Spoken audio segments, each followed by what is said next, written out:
एक था भिखारी। रेल सफर में भीख मांगने के दौरान एक सूट बूट पहने सेठ जी उसे दिखे। उसने सोचा कि यह व्यक्ति बहुत अमीर लगता है, इससे भीख मांगने पर यह मुझे जरूर अच्छे पैसे देगा। वह उस सेठ से भीख मांगने लगा। भिखारी को देखकर उस सेठ ने कहा, तुम हमेशा मांगते ही हो, क्या कभी किसी को कुछ देते भी हो? भिखारी बोला, साहब मैं तो भिखारी हूँ, हमेशा लोगों से मांगता ही रहता हूँ, मेरी इतनी औकात कहाँ कि किसी को कुछ दे सकूँ। सेठ, जब किसी को कुछ दे नहीं सकते तो तुम्हें मांगने का भी कोई हक नहीं है। मैं एक व्यापारी हूँ और लेन देन में ही विश्वास करता हूँ। अगर तुम्हारे पास मुझे कुछ देने को हो तभी मैं तुम्हें बदले में कुछ दे सकता हूँ। तभी वह स्टेशन आ गया जहाँ पर उस सेठ को उतरना था। वह ट्रेन से उतरा और चला गया। इधर भिखारी सेठ की कही गई बात के बारे में सोचने लगा।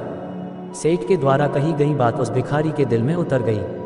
वह सोचने लगा कि शायद मुझे भीख में अधिक पैसा इसीलिए नहीं मिलता क्योंकि मैं उसके बदले में किसी को कुछ दे नहीं पाता हूँ। लेकिन मैं तो भिखारी हूँ, किसी को कुछ देने लायक भी नहीं हूँ। लेकिन कब तक मैं लोगों को बिना कुछ दिए केवल मांगता ही रहूँगा? बहुत सोचने के बाद भिखारी ने निर्णय किया कि जो भी व्यक्ति उसे भीख देगा तो उसके बदले में वह भी उस व्यक्ति को कुछ जरूर देगा। लेकिन अब उसके दिमाग में ये प्रश्न चल रहा था कि वह खुद भिखारी है तो भीख के बदले में वह दूसरों को क्या दे सकता है।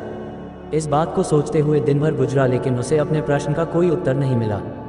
दूसरे दिन जब वह स्टेशन के पास बैठा हुआ था तभी उसकी नज़र कुछ फूलों पर पड़ी जो स्टेशन के आसपास के पौधों पर खिल रहे थे। उसने सोचा, क्यों ना मैं लोगों को भीख के बदले कुछ फूल दे दिया करूं। उसको अपना यह विचार अच्छा लगा और उसने वहां से कुछ फूल तोड़ लिए। वह ट्रेन में भीख मांगने पहुंचा। जब भी कोई उसे भीख देता तो उसके बदले में वह भीख देने वाले को कुछ फूल दे देता। उन फूलों को लोग खुश होकर अपने पास रख लेते थे। अब भिखारी रोज फूल तोड़ता और भीख के बदले में उन फूलों को लोगों में बांट देता था। कुछ ही दिनों में उसने महसूस किया कि अब उसे बहुत अधिक लोग भीख देने लगे हैं। वह स्टेशन के पास के सभी फूलों को तोड़ लाता था। जब तक उसके पास फूल रहते थे तब तक उसे बहुत से लोग भीख देते थे। लेकिन जब फूल बांटते बांटते खत्म हो जाते तो उसे भीख भी नहीं मिलती थी। अब रोज ऐसा ही चलता रहा। एक दिन जब वह भीख मांग रहा था तो उसने देखा कि वही सेठ ट्रेन में बैठे हैं जिसकी वजह से उसे भीख के बदले फूल देने की प्रेरणा मिली थी। वह तुरंत उस व्यक्ति के पास पहुंच गया और भीख मांगते हुए बोला, आज मेरे पास आपको देने के लिए कुछ फूल हैं, आप मुझे भीख दीजिए, बदले में मैं आपको कुछ फूल दूंगा। सेठ ने उसे भीख के रूप में कुछ पैसे दे दिए और भिखारी ने कुछ फूल उसे दे दिए। उस सेठ को यह बात बहुत पसंद आई। सेठ, वाह क्या बात है, आज तुम भी मेरी तरह एक व्यापारी बन गए हो। इतना कहकर फूल लेकर वह सेठ स्टेशन पर उतर गया। लेकिन उस सेठ द्वारा कही गई बात एक बार फिर से उस भिखारी के दिल में उतर गई।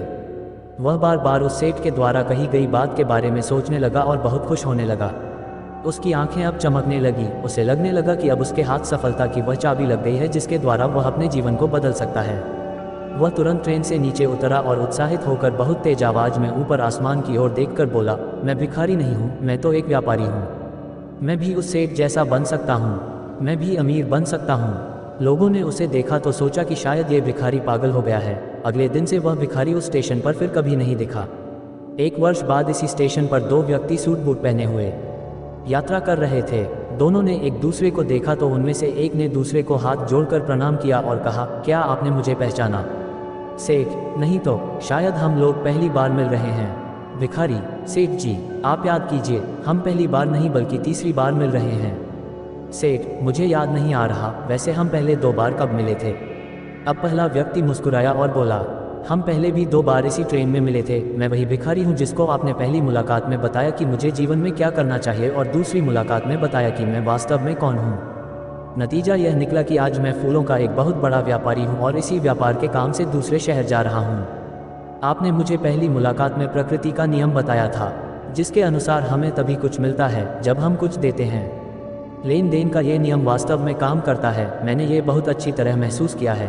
लेकिन मैं खुद को हमेशा भिखारी ही समझता रहा। इससे ऊपर उठकर मैंने कभी सोचा ही नहीं था और जब आपसे मेरी दूसरी मुलाकात हुई तब आपने मुझे बताया कि मैं एक व्यापारी बन चुका हूँ। अब मैं समझ चुका था कि मैं वास्तव में एक भिखारी नहीं बल्कि व्यापारी बन चुका हूँ। भिखारी ने स्वयं को जब तक भिखारी समझा वह भिखारी रहा। उसने स्वयं को व्यापारी मान लिया, व्यापारी बन गया। भारतीय मनीषियों ने संभवतः इसीलिए स्वयं को जानने पर सबसे अधिक जोर दिया और फिर कहा, शिवो भूत्वा शिवम यजेत, शिव बनकर शिव की पूजा करनी चाहिए।